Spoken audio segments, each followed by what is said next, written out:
Hello students, how are you? I hope you're all fine at home. Right. After many classes regarding grammar, அடுத்த class நம்ம பார்க்க போகிறதுக்கு முன்னாடி ஒரு சின்ன சம்பவத்தை உங்கள்கிட்ட ஷேர் பண்ணலான்னு நினைக்கிறேன். என்னென்னா, வழக்கம் போல் தான் நம்ம ஒரு பையனை ஆன் தி வே தான் பார்த்தேன். எப்படி நான் ஃபியூச்சர் டென்ஸை சொல்லும்போது சொன்னனோ அதே போல் தான் இப்பயும் சொல்ல போகிறேன். என்னடா நல்லா படிக்கிறியே, ஓரளவுக்கு நல்ல மார்க் எடுத்துட்டேன்னா கண்டிப்பாக நல்ல ஜாபுக்கு போவையா அப்படின்னு கேட்டால் அவன் மனசு வெறுத்து போய் சொன்ன வார்த்தை இன்னும் என் மனசுக்குள்ளே இருக்குது. சார், 10th பாஸ் பண்ணால் எப்படியாவது டிரைவர் ஆகிடுவேன், 12th பாஸ் பண்ணால் எப்படியாவது ஒரு ஆர்மிக்கோ மிலிட்ரிக்கோ போயிடுவேன், டிகிரி முடிச்சா எப்படியாவது நான் சாஃப்ட்வேர் இன்ஜினியர் ஆகிடுவேன் சார் அப்படின்னு சொல்கிறான். ஒரு பையனுடைய எதிர்காலத்தை மைண்டில் வச்சு நம்ம என்ன ஆக போகிறேன்னு கேட்டால் அவனால் சாஃப்ட்வேர் இன்ஜினியர் ஆவேன், டிரைவர் ஆவேன், ஆர்மி மேன் ஆவேன் அப்படிங்கிறத நேரடியாக ஒரே சென்டென்ஸில் சொல்ல முடியாமல் நான் 10th படித்தா 12th படித்தா அல்லது டிகிரி முடித்தா அப்படின்னு ஒரு கண்டிஷன் வைக்கிறான். அந்த கண்டிஷன் என்ன? இந்த கண்டிஷன் வைக்கிறதுக்கான காரணம் என்ன? அவனுடைய ஹோப்பை காட்டுதா, அது அவனுடைய ஹோப்லெஸ்னஸை காட்டுதா அப்படிங்கிறத பார்க்குறதுக்கு முன்னாடி இந்த கண்டிஷன் எதுக்கு வச்சான், இந்த கண்டிஷன் வைக்கிறதுனால அந்த சென்டென்ஸ் முழுமையடைதாங்கிறத பார்க்க போகிறது தான் இப்போ conditional clause. Conditional sentence otherwise is called if class அப்படின்னு அர்த்தம். ஏன் இந்த கண்டிஷன் வைக்கிறான்? நீங்கள் திருப்பியோட ரீகால் பண்ணி பாருங்களேன். 10th முடித்தா நான் டிரைவர் ஆயிடுவேன், +2 முடிச்சிட்டேன்னா எப்படியாவது ஆர்மிக்கு போயிடுவேன், டிகிரி முடிச்சிட்டேன்னா எப்படியாவது சாஃப்ட்வேர் இன்ஜினியர் ஆகிடுவேன் அப்படின்னு சொல்கிறான். அப்போ +2 முடித்தால், 10th முடித்தா அல்லது டிகிரி முடித்தா அப்படின்ற ஒரு கண்டிஷனோட தான் அவனுடைய எய்ம் ஃபுல்ஃபில் ஆகுது. இப்போ இதை சிம்பிளாக ஒரு சிங்கிள் சென்டென்ஸில் I can be an army man, I can be a driver, I can be a software engineer அப்படின்னு ஒரு சிங்கிள் கம்ப்ளீட்டட் சென்டென்ஸில் சொல்ல முடியாமல் நான் 10th படித்தா அப்படின்னு சொல்லும்போது என்ன condition வருதாங்க? If I complete 10th standard, I can be a driver. If I complete 12th standard, I can be an army man. If I complete a degree, I can be a software engineer அப்படின்னு தான் சொல்ல முடியும். அப்போ அவனுடைய எதிர்பார்ப்பு என்ன அப்படிங்கிறத விட அவனுடைய எதிர்பார்ப்பை முழுமை அடைவதற்கு அவனே ஒரு கண்டிஷன் வச்சுக்கிறான், இதெல்லாம் முடித்தா தான் என்னால் ஆக முடியும் அப்படிங்கிறத. இதை நம்ம சில பிரிவுகளோட கொஞ்சம் டிஸ்கஸ் பண்ணுவோம். இந்த டிஸ்கஷன்லேயே உங்களுக்கு இது இஃப் கிளாஸ்னால் என்ன, இது எந்தெந்த அக்கேஷனில் நாம் பயன்படுத்தலாம் அப்படிங்கிறத நம்ம எளிமையாக இப்பொழுது பார்க்கலாம். இந்த கண்டிஷனல் கிளாஸ் அல்லது இஃப் கிளாஸ் என்பது என்ன அப்படிங்கிறத முதல்ல லைட்டாக நம்ம டிஸ்கஸ் பண்ணுவோம். நம்ம ஃப்ரெண்டு சொன்ன அந்த எக்ஸாம்பிளை மைண்டில் ஞாபகம் வச்சுக்கலாம். Conditionals are used to describe the result in something that might happen in present or future or might have happened but did not அப்படின்னு சொல்கிறாங்க. என்னன்னா இந்த ஆக்ஷனை டிஸ்கிரைப் பண்ணுறாங்க. நீங்கள் என்ன ஆகணும்னு நினைக்கிறீங்களோ அது நடக்குமா, நடக்காதா, அல்லது நடப்பது போல் சொல்வதா என்பதை குறிப்பது தான் இந்த கண்டிஷனல் கிளாஸ். இதை நாம் 4 வகையில் பிரிக்கிறோம். திருப்பியும் சொல்கிறேன், நம்ம ஃப்ரெண்டு என்ன ஆக போகிறேன் அப்படிங்கிறத அவர் திட்டமாக சொன்னார். எப்படி சொன்னார்? நான் 10th பாஸ் பண்ணினால் அவன், 12th பாஸ் பண்ணினால் அவன், டிகிரி பாஸ் பண்ணினால் அவன் அப்படின்னு சொன்னார். இதை நம்ம கிராமரில் 4 டைப்ஸாக நம்ம பிரிச்சிருக்கோம். There are 4 different types in conditionals. என்ன கண்டிஷன் பார்த்தீங்கன்னா, zero condition, real or possible condition, unreal condition, improbable condition. இந்த 4 கண்டிஷனில் இந்த சென்டென்ஸ்லாம் பிரிக்கிறோம். நம்ம ஆல்ரெடி 7th ஸ்டாண்டர்ட் 8th ஸ்டாண்டர்டில் படித்தது போல் ஒரு இஃப் கிளாஸ் என்பது 2 பகுதிகளாக பிரிக்கப்பட்டிருக்குன்னு பார்த்துருப்போம். ஒரு சபார்டினேட் கிளாஸ், ஒரு மெயின் கிளாஸ். இந்த மெயின் கிளாஸ் என்பது என்ன? ஒரு முழுமையான அர்த்தத்தை தரக்கூடிய வாக்கியம். சபார்டினேட் கிளாஸ் என்பது என்ன? இந்த சபார்டினேட் கிளாஸ் மெயின் கிளாஸோட சப்போர்ட் இல்லாமல் முழுமை அடையாது. இப்போ அந்த பையன் சொன்னது போல் நான் 10th முடித்தால் அப்படின்னு சொன்னான்னா, if I complete 10th standard, அது தமிழ் அர்த்தம் என்ன? If I complete 10th standard, நான் 10ஆம் வகுப்பு படித்தால், அந்த முழுமை அடையாமல் இருக்குது அந்த சென்டென்ஸு, அந்த இன்கம்ப்ளீட் சென்டென்ஸ் தான் கிளாஸ். ரைட்? எப்படி முடிக்கிறோம்? By adding a main clause to the subordinate clause. எப்படி முடிக்கிறோம்? I can be a driver, என்னால் டிரைவர் ஆக முடியும் என்று சொல்கிறார். அப்போ ஒரு இஃப் கிளாஸ் என்பது 2 பகுதிகளால் அடங்கப்பட்டிருக்கிறது. ஒரு இஃப் கிளாஸ், ஒரு மெயின் கிளாஸ். அப்போ தான் அந்த சென்டென்ஸு முழுமை அடைகிறது. இந்த 4 வகையான கண்டிஷனல்ஸில் முதலாவதாக நாம் பார்க்கக்கூடியது ஜீரோ கண்டிஷன். அது என்னது ஜீரோ கண்டிஷன்? அந்த கண்டிஷனில் 0 இருக்குமா அப்படிங்கிறதா நீங்கள் பார்க்க வேண்டியது. எதுவும் இல்லை என்பதுதான் காரணம். நான் இப்பொழுது 10வது படித்தால் பின்னாளில் நான் டிரைவர் ஆவேன் அப்படின்னு சொல்லுவான். நான் இப்பொழுது +2 முடித்தால் பின்னாளில் நான் ஆர்மி மேன் ஆவேன். நான் இப்பொழுது டிகிரி முடித்தால் பின்னாளில் நான் சாஃப்ட்வேர் இன்ஜினியர் ஆவேன் என்று அவன் சொல்லியிருக்கிறான். அப்பொழுது இப்பொழுது நடப்பதை ப்ரெசன்ட் டென்ஸிலும் எதிர்காலத்தில் நடப்பதை அவன் ஃபியூச்சர் டென்ஸ்லையும் சொல்லணும். இப்போ நம்ம என்ன சொல்லியிருந்தோம், if I complete +2 or if I complete 12th standard I can be an army man அப்படின்னா ஐ கேன் பிங்கிறது அங்கே ஃபியூச்சர் டென்ஸில் வருது.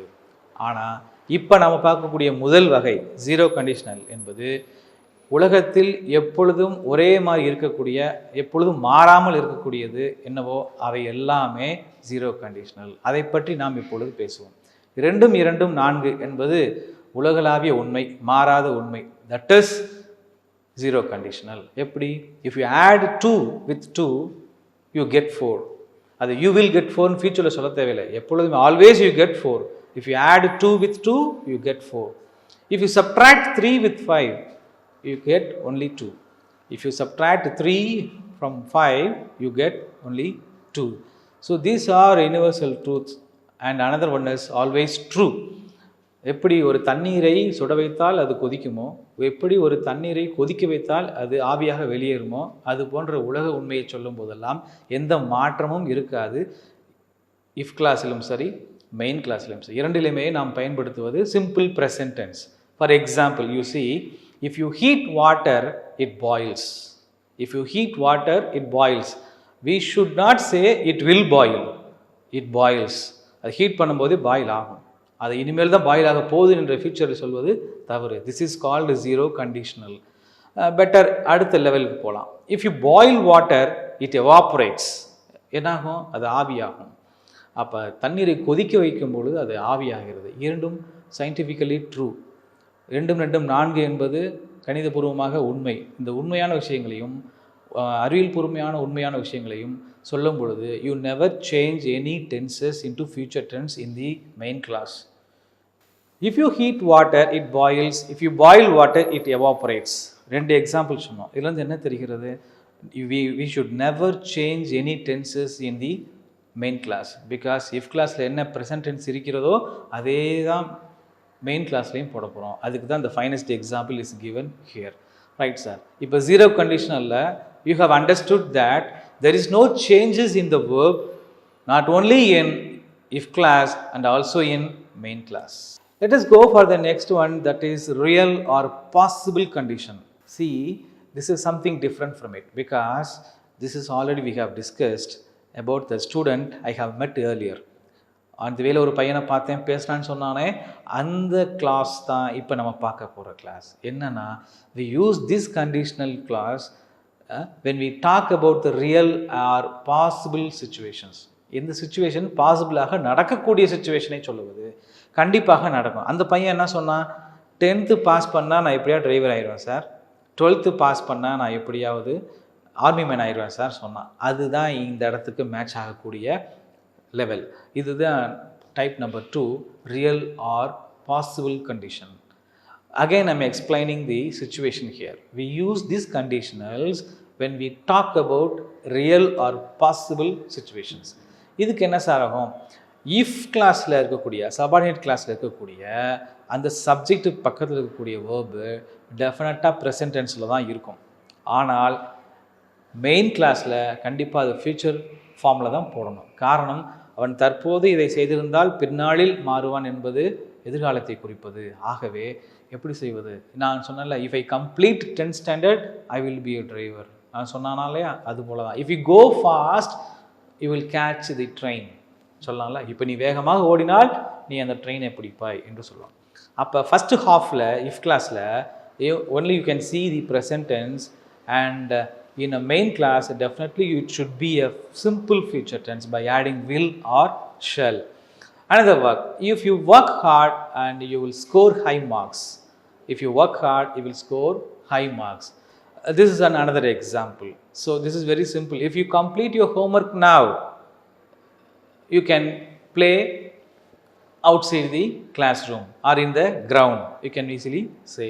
So if you do your own activity in a present form, in a present tense or a present time, then you can enjoy everyone after working their work. Then after working, then you can be happy later. இந்த நிகழ்காலத்தில் ஒரு காரியத்தை செய்து முடித்த பின்னர் அதுக்கு பின்னால் நீ எவ்வளோ சந்தோஷமாக இருக்க போகிற அப்படிங்கிறத ஃபியூச்சர் டென்ஸை சொல்வது தான். So real or possible condition is like this. இதை கொஷினாக கூட கேட்கலாம். எப்படி கேட்கலாம்? இப்போ கேளுங்க. If I give you 1000 rupees, what will you do? இந்த கொஷனில் பாருங்கள், if I give you 1000 rupees, இது ஒரு இஃப் கிளாஸ் மாதிரி தான் இருக்குது. வழக்கம் போல் அதில் இருக்கிற வேர்ப் கிவ் சிம்பிள் ப்ரெசன்ட் டென்ஸில் தான் இருக்குது. But what is the question? What will you do? What do you டூன்னு கேட்கல, வாட் வில் யூ டூ தான் கேட்டிருக்கு. காரணம், இப்பொழுது உன் கையில் 1000 ரூபாய் கொடுத்தால் நீ என்ன செய்வாய் என்று ஃபியூச்சரில் தான் கேட்க முடியும். So what will you do என்று கேட்க முடியும். If CEO enters the classroom, what will you do? If you win a prize, what will you do? Likewise, the same is repeated. What is repeated? The same. In if class, present tense is given. The same in the main class, the simple future tense should be given. So then only the meaning is given completely. So if I complete 12th standard, I can be an army man, the boy told, like this. This is a second one, real and possible condition. Let us go for the third one, unreal condition. What is called unreal condition? We use this unreal condition to talk about the impossible things or situations. அது என்ன sir impossible things? நடக்காத விஷயத்தை நாம் பேச போகிறோமா? அதுதான் இப்போ நம்ம பேச போகிற விஷயம். நடக்காத விஷயத்தை எப்படி பேசுவோம்? கண்டிப்பாக இந்த சில வேலைகளை செய்ய தெரியாத மாணவர்கள் அல்லது இந்த தப்பு செய்கிற மாணவர்கள் கிளாஸில், சார் நேற்று நீங்கள் வந்திருந்தீங்கன்னா இந்த வேலையை நான் செஞ்சுருப்பேன் சார் அப்படின்னு சமாளிப்பான். ஏன்டா அந்த வேலையை செஞ்சு முடிச்சிருக்கல அப்படின்னு. என் ஃப்ரெண்டு கூட வரல சார், சப்போர்ட்டுக்கு அவன் வந்திருந்தா அந்த வேலையை முடிச்சிருப்பேன் சார் அப்படின்வான். நிறையா நேரங்களில் நிறைய சுச்சுவேஷன்ஸில் இந்த டயலாகை நம்ம அதிகமான இடங்களில் பயன்படுத்தியிருப்போம். சிறியவர்கள் முதல் பெரியவர்கள் வரை இதை நம்ம பயன்படுத்தியிருப்போம். எந்த சுச்சுவேஷனை? இந்த சமாளிக்கிற சுச்சுவேஷனை. அதெல்லாம் இந்த தேர்டு கேட்டகரியில் தான் வரும். நல்லா பார்த்தீங்கன்னா தெரியும். நீ வேகமாக ஓடி இருக்க மாட்ட, அந்த பஸ்ஸை பிடிச்சிருக்க மாட்டேன். ஆனால் என்ன சொல்லுவோம்? நான் வேகமாக ஓடி இருந்தேன்னா அந்த பஸ்ஸை பிடிச்சிருப்பேன் அப்படின்னு சொல்லுவீங்க. அப்போ நீங்கள் வேகமாக ஓடவும் இல்லை, அந்த பஸ்ஸை பிடிக்கவும் இல்லை, ஆனால் நடப்பது போல் சொல்கிறீர்கள். அது ரியலாக இல்லை, அது அன்ரியல். அப்போ அன்ரியலாக இருக்கக்கூடியதை ரியலாக இருப்பது போல் நாம் மிகைப்படுத்தி சொல்வதோ அல்லது அனுமானமாக சொல்வதோ இல்லை. ஆனால் ரிசீவர் அல்லது லிசனர் வந்து நம்புவது போல் பேசுகிறோமே, அதுதான் இந்த தேர்டு டைப்பு. என்னன்னா, இந்த இஃப் கிளாஸ் என்று சொல்லக்கூடிய சபார்டினேட் கிளாஸில், இந்த இஃப் கிளாஸில் இருக்கக்கூடிய verb it should be the past tense. காரணம், நீங்கள் முடிந்தது போல் சொல்வீர்கள். அதே போல் இந்த செகண்ட் ஹாஃபில் இருக்கக்கூடிய மெயின் கிளாஸில் இருக்கக்கூடிய வேர்பு, இந்த வில் ஷல்ஸ் இருக்கக்கூடியது அனைத்துமே would should அப்படின்னு மாறிடும். ஏன் சார் அப்படின்னா, இது பாஸ்டாக மாறும்போது இது ஃபியூச்சர் பாஸ்டாக மாறுவது இயற்கை. ஆனால் நமக்கு முழுமையான மீனிங் கொடுக்க வேண்டும், அர்த்தம் தர வேண்டும். எப்படி தர வேண்டும்? நான் நன்றாக ஓடி இருந்தால் நான் பஸ்ஸை பிடிச்சிருப்பேன் அப்படி சொல்லுவோம். இதுவே கொஞ்சம் நம்ம டைப் நம்பர் 2க்கு வருவோம். If you go fast I will catch the bus. என்ன சொல்வீங்க? வேகமாக நீ ஓடினா பஸ்ஸை நீ பிடிச்சிருவ. அப்போ என்ன அர்த்தம்? நடக்கிறதுக்கான சான்ஸ் இருக்குது, வேகமாக போய் பிடிக்கிறதுக்கான வாய்ப்பு இருக்கிறது. இது அனைத்தும் முடிந்து விட்டது. It was finished one, the action was finished. So if you went fast you good catch the bus அப்படின்னு சொல்கிறோம். அப்போ இந்த டென்ஸில் இன்னும் 2-3 எக்ஸாம்பிள் பார்த்தீங்கன்னா இன்னும் உங்களுக்கு புரியும்னு நினைக்கிறேன். If you worked hard you would score good marks. If you worked hard, நீ கடுமையாக உழைத்தால் நீ நல்ல மார்க்கை பெறுவாய், நல்ல மதிப்பெண்களை பெறுவாய் என்று சொல்லலாம். இப்போ நல்ல மதிப்பெண்களை பெறுவாய் என்பதற்கு முன்னால் நீ கடுமையாக உழைத்தால் என்று சொல்லியிருக்கோம். அது எப்படி சொல்லியிருக்கணும்? நன்றாக உழைத்திருந்தால். அதுதான் பாஸ்ட் டென்ஸ். உழைத்தால் என்பதற்கும் உழைத்திருந்தால் என்பதற்கும் வித்தியாசம் இருக்குது. இஃப் யூ ஒர்க்ட் ஹார்ட், நன்றாக உழைத்திருந்தால், you would score good marks, நல்ல மதிப்பெண்ணை நீ பெற்றிருப்பாய் என்பது தான் இங்கே வரணும். நல்ல மதிப்பெண் பெறுவாய் என்றால் வில் ஸ்கோர், would score, நல்ல மதிப்பெண்ணை பெற்றிருப்பாய். ஆக it was completely unreal situations we discussed in a current time. If you studied harder you might pass the test. நீ கண்டிப்பாக கடுமையாக படித்திருந்தால் இந்த டெஸ்ட்டில் நீ பாஸ் பண்ணியிருக்கலாம் என்று சொல்கிறேன். இதை பாஸ் பண்ணியிருக்கலாம் என்பதுக்கு என்ன பயன்படுத்துகிறோம்? மே அப்படிங்கிற அந்த வேர்டோடைய பாஸ்ட் மைட் யூஸ் பண்ணுறோம் நம்ம. அப்போ இதை கொஞ்சம் அப்படியே நம்ம கண்டிஷன் நம்பர் 2ல் வச்சு பாருங்கள். If you study harder you may pass the test. நீ படிச்சிருந்தேன்னா நீ பாஸ் பண்ணுறது, இந்த டெஸ்ட்டை பாஸ் பண்ணுறதுக்கு வாய்ப்பு இருக்குது அப்படின்னு சொல்லலாம். இப்போ அதுவே நம்ம இப்போ அன்ரியல் கண்டிஷனில் எப்படி டிஸ்கஸ் பண்ணுறோம்? இஃப் யூ ஸ்டடீட் ஹார்டர், நீ கடுமையாக படித்திருந்தால் you might pass the test, நீ பாஸ் பண்ண வாய்ப்பு இருந்திருக்கும் அப்படின்னு நினைக்கிறோம். அப்போ இல்லை. So this is the third type we discuss now. So இப்போ நம்ம ஜஸ்ட் ரீகாப் பண்ணோம். ஃபோர்த்து போகிறதுக்கு முன்னாடி நாம் ரீகாப் பண்ண வேண்டிய விஷயம் என்னன்னு கேட்டிங்கன்னா, ஃபஸ்ட்டு நம்ம பார்த்தது ஜீரோ கண்டிஷனல், ரெண்டாவது பார்த்தது பாசிபிள் கண்டிஷன், இப்போ மூணாவது பார்த்துக்கிறது அன்ரியல் கண்டிஷன். இதையும் தாண்டி ஃபோர்த் ஒன்று இருக்குது. அது நமக்கு என்ன சொல்லுது அப்படிங்கிறத பார்ப்போம். இந்த அன்ரியல் கண்டிஷனில் ஃபோர்த்துக்கு போகிறதுக்கு முன்னாடி இந்த அன்ரியல் கண்டிஷனில் கொஸ்டினும் கேட்கலாமே. எப்படி நம்ம அப்போ கொடுத்துருந்தோம், if I give you 1000 rupees what will you do? The question was asked by me in category 2. இப்போ பார்த்தீங்கன்னா what would you do if I gave you 1000 rupees? நான் உனக்கு 1000 ரூபா அப்போ தான் நான் கொடுத்துருந்தால் இன்னும் என்ன செய்து முடித்திருப்பாய், என்ன செய்திருந்திருப்பாய் அப்படின்னு அதையும் நம்ம பாஸ்ட்லேயே கேட்குறோம். ஏன்னா கேட்குற கேள்வியிலேயே நம்ம இது என்ன கண்டிஷனில் வருது, இதுக்கு என்ன ஃபார்ம் யூஸ் பண்ணுறாங்க, வேர்ப் ஃபார்ம் எதை யூஸ் பண்ணுறாங்க அப்படிங்கிறத எளிமையாக புரிஞ்சு கொள்ளக்கூடிய வகையில் தான் நம்ம கொடுத்துருக்கோம். அதை பார்த்தீங்கன்னா தெரியும். You can see the structure of the sentence on seeing the if clause and main clause completely. What would you do if you won a lottery? லாட்ரியில் உனக்கு பரிசு விழுந்திருந்தால் நீ என்ன செய்திருப்பாய்? What would you do if you studied hard? நீ அதிகமாக படித்திருந்தால், நன்றாக கடுமையாக படித்திருந்தால் என்ன செய்திருந்திருப்பாய்? வழக்கம் போல தான் இஃப் கிளாஸ்க்குள்ளே அந்த இஃப் பக்கத்தில், சப்ஜெக்ட் பக்கத்தில் இருக்கக்கூடிய அந்த வேர்பு பாஸ்ட் டென்ஸாக இருந்தால் definitely we should add only would or could or might, இதைத்தான் சேர்க்கணும் அப்படிங்கிறது இந்த கண்டிஷன். இந்த கண்டிஷனோடு தான் படிக்கணும். நம்ம ஸ்டார்டிங்லேயே சொன்னோம், நம்ம பையன் கண்டிஷனோடு தான் தன்னுடைய எய்மை சொன்னான். அதை ஒட்டி தான் இப்போ நம்ம கண்டிஷனல் கிளாஸை பார்த்துக்கிட்டு இருக்கிறோம். ரைட்டுங்களா? இப்போ let us go for the fourth one, the last one, that is improbable condition. இப்போ நான் இந்த இம்ப்ராபபிள் கண்டிஷனுக்கு முன்னாடி இந்த ரெண்டு விஷயத்தை திருப்பி உங்களுக்கு நான் சொல்ல நினைக்கிறேன். அதாவது possible condition and unreal condition. நடக்கக்கூடிய விஷயங்களை சொல்வது possible condition, because it is possible மீனிங்லேயே உங்களுக்கு தெரிஞ்சிருக்கும். அன்ரியல் கண்டிஷன் என்பது நடக்கலை, நடப்பது போல் பேசுவது, அது ஒரு கன்வின்ஸ் பண்ணுவதற்காக பேசுவது, அது போல் இருக்கக்கூடியது தான் அந்த அன்ரியல் கண்டிஷன். அப்போ இதையும் தாண்டி இம்ப்ராபபிள் கண்டிஷன் அப்படிங்கிற something different from other 3 conditionals. So what is the different from other 3 conditions on seeing the fourth one, the improbable conditions? Because it is used to describe a situation that did not happen and to imagine the result of the situation. கண்டிப்பாக அது நடக்கவில்லை, but கண்டிப்பாக நாம் imagine பண்ணலாம், இதை என்ன தான் அனுமானம் செய்யலாம், அதனுடைய விளைவு என்ன என்பதை அனுமானம் செய்யலாம். விளைவு என்னவாக இருக்கும் என்பதை அனுமானம் செய்து நடக்காத ஒரு விஷயத்தை பேசுவது தான் இம்ப்ராபபிள் கண்டிஷன். நான் அழகாக தமிழ்லேயே சொல்லிட்டேன். Because every one should understand this, the fourth one improbable condition. நடக்காத விஷயத்தை நடந்தால் அதன் விளைவு எப்படி இருக்கும் என்பதை விளக்குவது தான் இந்த improbable condition. What may be the structure of this particular sentence? In a if clause, in the first part of the sentence, definitely the verb should be the past perfect tense. What is called past perfect tense? A verb with a had and with past participle. The tense form should be like this. Past perfect tense. Had gone, had taken, had worked, had invited. This is called a past perfect tense.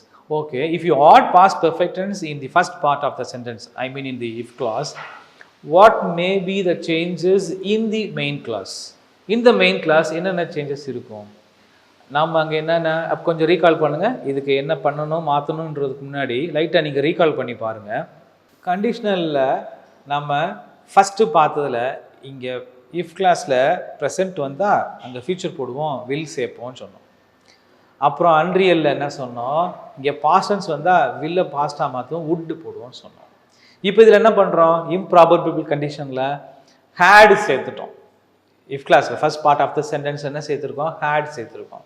அப்போ had gone past perfect form use பண்ணியிருக்கோம். அப்போ கண்டிப்பாக இந்த பக்கமும் நம்ம future perfect தான் use பண்ண முடியும். தென் only the meaning will be completed, then only the completion will be happening. அப்போ என்ன ஆகும், யூ வுட் ஹேவ் என்பதை சேர்க்க வேண்டியது இருக்கிறது. ஸோ வுட் ஹேவ் என்பது compulsory and the action verb can be changed into past participle. The first example just I read out and then we will discuss now. If you had gone fast, if you had gone fast, you would have caught the bus. What we have discussed already in the past two conditionals, the same is discussed in this context particularly. If you had gone fast, you would have caught that bus. நீ வேகமாக ஓடி இருந்திருந்தால் அந்த பஸ்ஸை பேருந்தை நீ பிடிச்சிருப்பா அப்படின்னு சொல்கிறாங்க. இது முடிஞ்சதுதான். அதாவது நடக்காத ஒரு ஆக்ஷனை நடந்த மாதிரியும் நடந்து முடிந்தது போல நாம் பேசுவது தான் இந்த இம்ப்ராபபிள் கண்டிஷன் என்பது. இந்த இம்ப்ராபபிள் கண்டிஷனுங்கிறது சம்திங் இமேஜினரி, இப்படி மைண்டில் வச்சுக்கோங்க.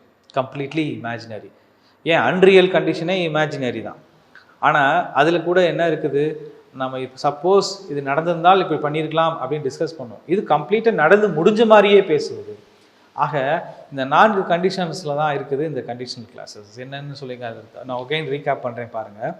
0 condition, possible condition, unreal condition and improbable conditions. The improbable conditions, we will see some more examples for your better understanding, I think so. If you had worked hard, you would have scored well. இது உண்மை. If you had worked hard, நன்றாக நீ உழைத்திருந்திருந்தால் கண்டிப்பாக நீ நல்ல score எடுத்திருந்திருப்பாய். எல்லாமே முடிஞ்ச மாதிரியே பேசுவது. எப்படி பாஸ்ட் பர்ஃபெக்டை யூஸ் பண்ணி ஃபியூச்சர் பர்ஃபெக்டில் முடிக்கிறோம். ஆனால் எல்லாமே improbable. If he had invited me, அவர் என்னை அழைத்திருந்திருந்தால், I would have attended the function. கண்டிப்பாக நான் அந்த ஃபங்க்ஷனை அட்டன் பண்ணியிருப்பேன் அப்படின்னு சொல்கிறோம். இது எல்லாமே நடைமுறை வாழ்க்கையில் நாம் மற்றவர்கள் பேசும் பொழுது சமாளித்து சொல்லக்கூடிய வார்த்தைகள் தான் இங்கே இம்ப்ராபபிள் கண்டிஷனாக இருக்கிறது. ஏதேனும் சில தவறுகளை செய்தால் அதை சமாளிப்பதற்காக அதிகமாக நாம் இந்த கண்டிஷனல் கிளாஸை தான் யூஸ் பண்ணுறோம் இல்லைங்களா. என் ஃப்ரெண்டு வந்திருந்தால் மட்டும் இந்நேரம் இதெல்லாம் முடிச்சிருப்பேன் சாதாரணமாக சொல்லுவோமா இல்லைங்களா. அதே சென்டென்ஸை தான் நம்ம இங்கிலீஷில் ப்ராக்டிஸ் பண்ணுறோம். இது அன்றாட வாழ்க்கையில் பயன்படக்கூடியதை, தமிழில் பயன்படுத்திகிட்டு இருக்கக்கூடியதை நம்ம ஆங்கிலத்தில் சரியாக பயன்படுத்தவில்லை என்பது தான். இது நம்ம ஆல்ரெடி இதெல்லாம் சென்டென்சஸை 7th ஸ்டாண்டர்ட் 8th ஸ்டாண்டர்டில் பார்த்துருக்கோம். இப்போ கொஞ்சம் சற்று முழுமையாக படித்து புரிந்து இதை பயன்படுத்துவதால் மட்டுமே வரக்கூடிய 10ஆம் வகுப்பில் நீங்கள் நன்றாக தவறில்லாமல் அனைத்து பகுதிகளையும் எழுதுவதற்கும் பேசுவதற்கும் உங்களுக்கு பயனுள்ளதாக இருக்கும். சரிங்க, இப்போ இந்த 3 கண்டிஷன்ஸ்லையும் எக்ஸாம்பிள் சென்டென்ஸ் பார்த்து உங்களுக்கு புரிய வச்சாலும் கூட அடிஷ்னலாக இதை கேள்வியாகவும் கேட்டால் எப்படி கேட்பாங்க அப்படிங்கிறதையும் இப்போ நம்ம பார்க்க போகிறோம். இந்த இம்ப்ராபபிள் கண்டிஷன்ஸில் எப்படி கொஷின் கேட்பாங்க, ஏன்னா உங்களுக்கு ஏற்கனவே தெரியும் இம்ப்ராபபிள் கண்டிஷனில் இஃப் கிளாஸில் பாஸ்ட் பர்ஃபெக்ட் இருக்குது, அந்த மெயின் கிளாஸில் என்ன இருக்குது ஃபியூச்சர் பர்ஃபெக்ட் இருக்குது. இங்கே ஹேடு போட்டு வேர்போட பாஸ்ட் பார்ட்டிசிபிள் போடுறோம், அங்கே மெயின் கிளாஸில் வுட் ஹேவ் போட்டு வேர்போட பாஸ்ட் பார்ட்டிசிபிள் போடுறோம், அதாவது ஆக்ஷன் வெர்பில். இப்போ இதை எப்படி பண்ணுவாங்க, what would you have done. இப்போ கொஷின் ஃப்ரேம் எப்படி மாறுது பாரு. What would you have done if you had run fast. நீ வேகமாக ஓடி இருந்திருந்தால் என்ன செய்திருந்திருப்பாய் அப்படின்னு. என்ன செய்திருப்போம், I would have got the பஸ்ஸுங்கிறது தான் ஆன்சர். ஆன்சருக்கு இங்கே கேள்வி பதிலாக பார்க்கல, கேள்வியை மாற்றும் போது கூட அவங்க வுட் ஹேவ் கரெக்டாக போடுறாங்களா, அப்போ அந்த ஃபார்ம்ஸ் கரெக்டாக ஸ்ட்ரக்சர் ஃபாலோ பண்ணுறாங்களா அப்படிங்கிறது தான் முக்கியம். Whether it is a sentence or a question, the structure should be followed very clearly. If you see the structure, automatically you can easily understand that which conditionals is applied here. அதான் நமக்கு முக்கியம். Because everyone should understand that which form is used here. ரைட்டுங்களா. So again I am recapping that there are 4 types of conditionals we have studied up to. என்ன பார்த்துருக்கோம், 0 conditional. கண்டிப்பாக if கிளாஸில் அந்த இஃபுக்கு பக்கத்தில் சப்ஜெக்ட் பக்கத்தில் இருக்கக்கூடிய வேர்ப், ஆக்ஷன் வேர்பு ப்ரெசன்ட் ஃபார்மில் இருந்தால் டெஃபினட்டாக லேட்டர் பார்ட்டில், அதாவது மெயின் கிளாஸில் ப்ரெசன்ட் தான் இருக்கும். ஸோ ப்ரெசன்ட் நோ சேஞ்சஸ், அதான் 0 condition. If water boils it evaporate, இது மாறவே மாறாது. It's universal truth and always ever true. எதெல்லாம் இருக்கோ அது. எப்படி சொன்னோம், இஃப் யூ ஆட் 2 with 2 என்னது, we get 4, நம்ம 4 கிடைக்குது. அது we will getலாம் கிடையாது, உடனே தான் கிடைக்கும், எப்பயுமே கிடைக்கும். அதனால் அது வந்து ஆக்ஷனாக சிச்சுவேஷனாக சொல்லலை. So this is 0 conditional. I am recapping now. And next one is possible condition. சரிங்களா. இந்த பாசிபிள் கண்டிஷன் அது நடக்கக்கூடியவை, எளிதாக நம்பக்கூடியவை, நடக்கும் என்று நம்பக்கூடியவை தான் நம்ம சொல்ல முடியும். எப்படி, நான் நன்றாக படித்தால் நல்ல மதிப்பெண் பெறுவேன். If I worked hard I will score high marks. நான் கண்டிப்பாக நன்றாக உழைத்தால் நல்ல மதிப்பெண்ணை நான் பெறுவேன் என்பது சாதாரண விஷயம். இது பாசிபிள் கண்டிஷன். இந்த பாசிபிள்னு ஏன் சொல்கிறோம்? இது பாசிபிள், கண்டிப்பாக நீ உழைத்தால் கண்டிப்பாக நீ நல்ல மதிப்பெண் பெறுவாய் என்று சொல்லக்கூடியது. இதுக்கு நம்ம என்ன structure? We recap now. Structure வந்து இஃப் கிளாஸில் என்ன இருக்கும்? சிம்பிள் ப்ரெசன்ட் மட்டுமே தான் இருக்கும். ஆனால் we change the simple present into simple future tense in the main clause because action will be happening. So அது என்ன செய்ய போகிறோம்? ஃபியூச்சரில் நடக்கக்கூடிய ஆக்ஷனுக்கு நம்ம கண்டிப்பாக வில் அல்லது ஷால் தான் யூஸ் பண்ணுவோங்கிறது நம்ம தெரிஞ்ச விஷயங்கிறதுனால இங்கே வில் யூஸ் பண்ணுறோம். அப்போ again I'm telling you now that if I work hard I will score high marks அப்படின்னு தான் சொல்லுவோம். இது பாசிபிள் கண்டிஷன், ரைட்டுங்க. இப்போ நான் சொல்கிறது நெக்ஸ்ட்டு அன்ரியல் கண்டிஷன். இந்த அன்ரியல் கண்டிஷனுங்கிறது ஆல்ரெடி உங்கள்கிட்ட டிஸ்கஸ் பண்ணது போல தான், நடக்கவில்லை, நடந்தால் இப்படி இருந்திருக்கும் என்று நாம் சமாளித்து சொல்வது. If I worked hard I would score high marks. சற்று கடினமாக நான் உழைத்திருந்திருந்தால் நான் அதிக மதிப்பெண் பெறுவதற்கான வாய்ப்பு இருந்திருக்கும், அல்லது நான் அதிக மதிப்பெண் பெற்றிருப்பேன் என்று நான் சொல்லுவது. ஸோ இந்த இடத்துல என்ன ஸ்ட்ரக்சர் ஃபாலோ பண்ணுறோம் அப்படின்னு பார்த்தீங்கன்னா, இஃப் ஐ ஒர்க்டு ஹார்ட், இந்த இஃப் கிளாஸில் சப்ஜெக்ட் பக்கத்தில் இப்போ பாஸ்ட் ஃபார்ம் யூஸ் பண்ணுறோம், பாஸ்ட் டென்ஸ் யூஸ் பண்ணுறோம். If you see the past tense in the first part of the sentence, definitely in the main class, it should be with the action verb should be with would or could or might or must, like this. Because this is a structure, the standard structure should be followed in unreal condition. Because the unreal condition la simple நீங்க மனப்பாடம் பண்ணிக்கலாம் to compare with the possible condition.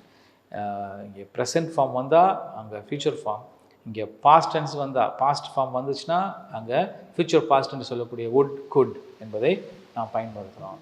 It is the next level is called improbable condition, the fourth one. I am recapping again. That is past perfect tense use பண்ணியிருந்தால் இஃப் கிளாஸில் டெஃபினட்டாக இங்கே என்ன வரும்? ஃபியூச்சர் பர்ஃபெக்ட் தான் யூஸ் பண்ணுவோம். That is with would have plus verb, action verb with past participle form. So these are the four conditions we have. So we started with the condition இல்லைங்களா? ஒரு நண்பன்கிட்ட என்ன கேட்டோம், என்ன ஆகலான்னு நினைக்கிறேன்னு சொன்னதுக்கு அவனே கண்டிஷன் போட்டு தான் சொல்கிறான், இதெல்லாம் பண்ணுனா நான் இப்படி ஆவேன்னு சொன்னான்.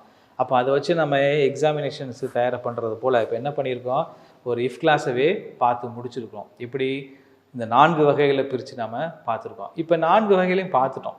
Again I'm recapping that zero condition, possible condition, unreal condition and improbable condition பார்த்தாச்சு. இப்போ ஒரு சென்டென்ஸில் டேஷ் கொடுத்துருந்தாங்கன்னா பக்கத்தில் கொடுக்குற க்ளூ வேர்டு அந்த வேர்பை வச்சு இது என்ன கண்டிஷன், இதுக்கு என்ன ஆன்சர் வருங்கிறத நம்ம கொஞ்சம் பார்த்துட்டோம்னா நல்லாயிருக்கும். Just evaluate ourselves by reading some more questions now. Right, now it is evaluation. See, just I am giving only 4 sentences. If you dash speak the truth, you will be honored அப்படின்னு போட்டிருக்குங்க. If you speak truth, you will be honored அப்படின்னு நான் வாச்சிருக்கேன். இப்போ நான் speak பக்கத்தில் நான் spoke போடணுமா, had spoken போடணுமா, past ஃபார்மான ஸ்போக் போடணுமா, அல்லது பாஸ்ட் பர்ஃபெக்ட் ஆன்சரான இருக்கக்கூடிய நான் ஹேட் ஸ்போக்கன் போடணுமாங்கிறத how can I come to the conclusion, எந்த முடிவுக்கு நான் வர முடியும்? அப்போ நான் செகண்ட் பார்ட் ஆஃப் த சென்டென்ஸை பார்க்க வேண்டியது இருக்குது. யூ வில் பி ஹானர்ட் அப்படின்னு போட்டிருக்கு அந்த மெயின் கிளாஸில். அப்போ யூ வில் பி ஹானரில் என்ன verb I could see the verb will. அது என்னது? கண்டிப்பாக இது பாசிபிள் கண்டிஷன் தான். அப்போ definitely it should be the present form. டேஷில் நம்ம பண்ண வேண்டியது ப்ரெசன்ட் ஃபார்ம். ப்ரெசன்ட் ஃபார்ம் என்னது? ஸ்பீக்குக்கு ஸ்பீக்கே தான். கண்டிப்பாக இதை என்ன பண்ண போகிறோம்? If you speak the truth you will be honoured அப்படின்னு சொல்ல போகிறோம். இது likewise we have to easily identify what may be the conditions of the given sentence. ரைட்டுங்களா? Let us go for the second one. If he practiced well, he dashed the debate. நீ நன்றாக பயிற்சி அவன் பண்ணி இருந்தால் அவன் என்ன பண்ணுவான்? அந்த டிபேட்டில், பட்டிமன்றத்தில் அல்லது வழக்காடு மன்றத்தில் ஜெயிச்சிருப்பான் அப்படின்னு சொல்லணும். இப்போ ப்ராக்டிஸ், இப்போ இஃப் கிளாஸில் சப்ஜெக்ட் பக்கத்தில் கொடுக்கக்கூடிய அந்த ஆக்ஷன் வெர்பு என்னவாக இருக்கிறது? Past tense. அப்போ நம்ம ஏற்கனவே பார்த்துருக்கோம், பாசிபிள் கண்டிஷன்ஸில் முடிஞ்சுது. அப்போ அடுத்து என்ன பார்த்தோம்? அன்ரியல் கண்டிஷன் பார்த்தோம். அன்ரியல் கண்டிஷன் என்ன பார்த்தோம்?